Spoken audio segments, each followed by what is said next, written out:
प्रधानमंत्री यानी कि पीएमओ का जो ऑफिस है वो सेवा तीर्थ के नाम से जाना जाएगा। और इसके पीछे की वजह यह है कि भावना सेवा की है और इसीलिए ये नया नाम दिया गया है सेवा तीर्थ। यानी कि पीएमओ का काम जो देश के लिए, देशवासियों के लिए होगा, उस स्थान को सेवा तीर्थ के नाम से जाना जाएगा।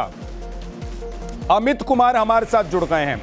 अमित, सेवा तीर्थ नाम क्यों और किसके द्वारा सुझाया गया ये प्रस्ताव है?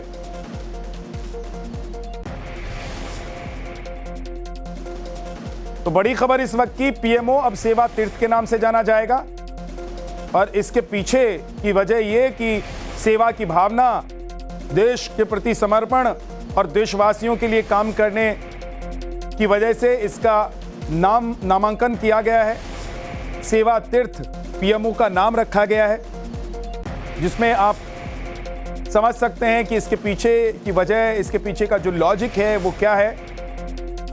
पीएमओ को, प्राइम मिनिस्टर ऑफिस को अब सेवा तीर्थ के नाम से जाना जाएगा। अमित कुमार हमारे साथ जुड़ गए हैं। अमित, सेवा तीर्थ नाम क्यों रखा गया है और किसका प्रस्ताव है ये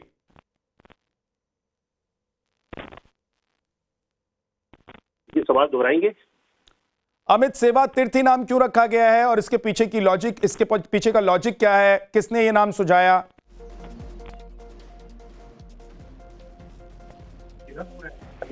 हेलो हेलो, आवाज आ रही है? सुन पा रहे हैं क्या? जी हाँ, जी हाँ, आवाज आ रही है। अमित, पीएमओ को अब सेवा तीर्थ के नाम से जाना जाएगा, इसके पीछे की वजह क्या है?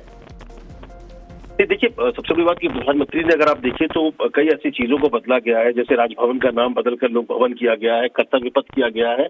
और ये उसके पीछे की एक जो मेन मंशा अगर आप कहिए तो ये थी कि वहां पर जो बैठा व्यक्ति है या जो राजपथ था, उसके पीछे थी कि आप वहां पर इसलिए हैं क्योंकि आप जनता की सेवा के लिए, आपकी कुछ जिम्मेदारियां हैं।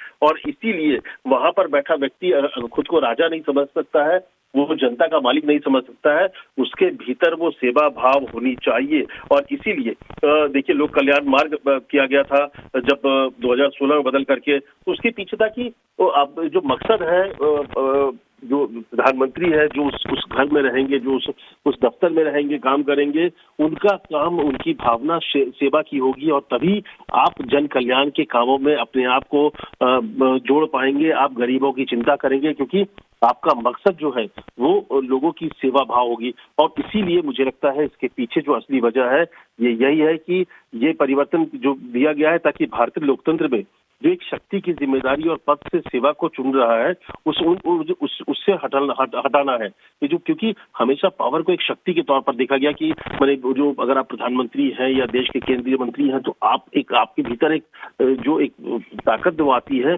वो आपको कई बार गलत रास्ते ले जाती है। लेकिन जब आपके भीतर की भावना सेवा की होगी तो ये बताएगा कि आप लोगों की सेवा के लिए आए हैं, ना कि इस दुनिया के सबसे ताकतवर व्यक्ति के तौर पर आप सामने खड़े हैं।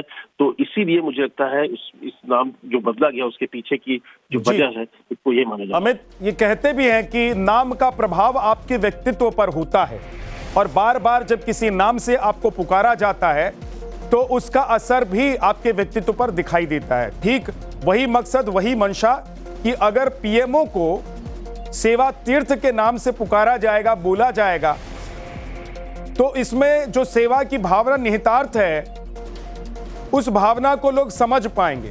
वहां काम करने वाले लोगों से लेकर आम लोग जो पीएमओ की तरफ देखते हैं, पीएमओ के बारे में सोचते हैं, उनके बीच एक संवाद होगा, संचार होगा।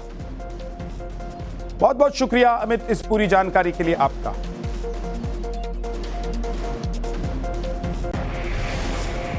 For more of such videos, do like, share and subscribe to ET Now Swadesh.